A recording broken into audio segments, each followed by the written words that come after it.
રસ્તા વિધાન સાથે સંકળાયેલા કેટલાક આરોપીની ધરપકડ કરવામાં આવી છે. કેટલાની ધરપકડ મુદ્દામાં નક્કી કરવામાં આવી સાથે નેટવર્ક કેવી રીતે કામ કરે?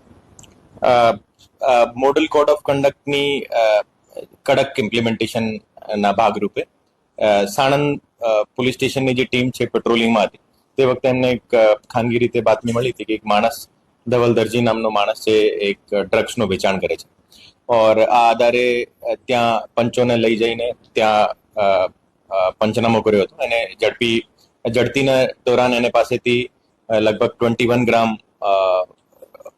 એમડી મેફેડ્રોન જો મળ્યો હતો और એની જે માર્કેટ રેટ લગભગ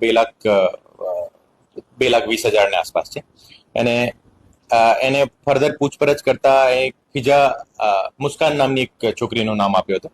એ મુસ્કાનને એ સ્પામે મળ્યા હતા ઓર આ મુસ્કાન એમને 2-3 વખત જો આ ડ્રગ્સની સપ્લાય કરી હતી ઓર આ જે સપ્લાય કરવા આવી હતી તે વખતે એની સાથે 2 લોકો ઓર હતા. એનો એકનું નામ વિકી ઠાકોર અને બીજો જય પટેલ છે. વિકી ઠાકોર જે છે આ મુસ્કાનનો બોયફ્રેન્ડ છે અને મુસ્કાનનો અસલી નામ ફિઝા પઠાણ છે ઓર આ મૂળ ઉદયપુરની રહેવાસી છે. અહીંયા નામ ચેન્જ કરીને અહીંયા રહેતી હતી અને જુદા જુદા સ્પામાં કામ કરતી હતી ઓર એને સાથે સાથે ડ્રગ્સનો પણ ધંધો કરતી હતી ઓર એ ત્રણો પેડલર જે છે એ ત્રણો પેડલર રાજસ્થાન અને મુંબઈથી એને જો ડ્રગ સપ્લાય થતો હતો.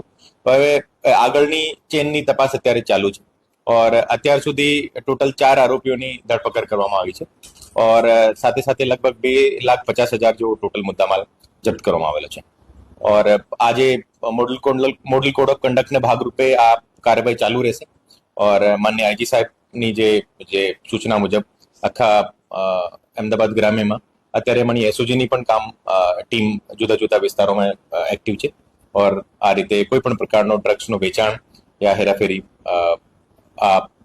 થાય નહીં એના માટે અમારી બધી ટીમો કડક પગલાં લેશે.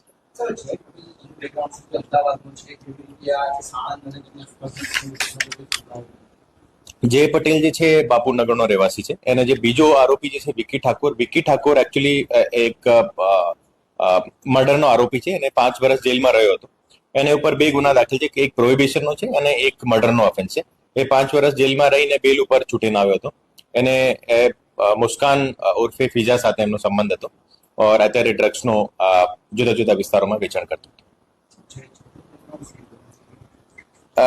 જે પણ નાનો મોટો આ દુકાન ઉપર ને બધો ધંધો જ કરતો હતો અને એમાંથી એનો મુખ્ય કામ જ આ ડ્રગ પેડલિંગનો છે ઓર અત્યારે કેટલી વખત જે ડ્રગનો વેચાણ કર્યું છે ક્યાંથી લાવેલો છે આ તમામ પ્રકારની જે આગળની તપાસ ચાલુ છે.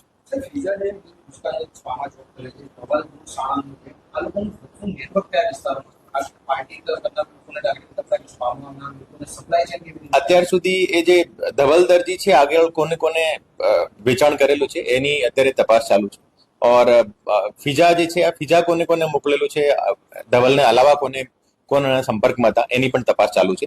એ બંને સંપર્કમાં આવ્યા હતા જ્યારે ધવલ સ્પામાં ગયો હતો ત્યારે આ છોકરી એમને મળી હતી.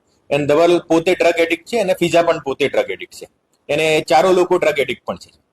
તો ડ્રગ એડિક્ટથી પેડલર બન્યા અને પેડલરથી પછી એની બાકી નેટવર્કના સંપર્કમાં આવ્યા હતા. આખું નેટવર્કની અત્યારે તપાસ ચાલુ છે અને કઈ વિસ્તારથી અને એનો મોટો જથ્થો કઈ જગ્યાથી આવતો હતો એની પણ અત્યારે તપાસ ચાલુ છે.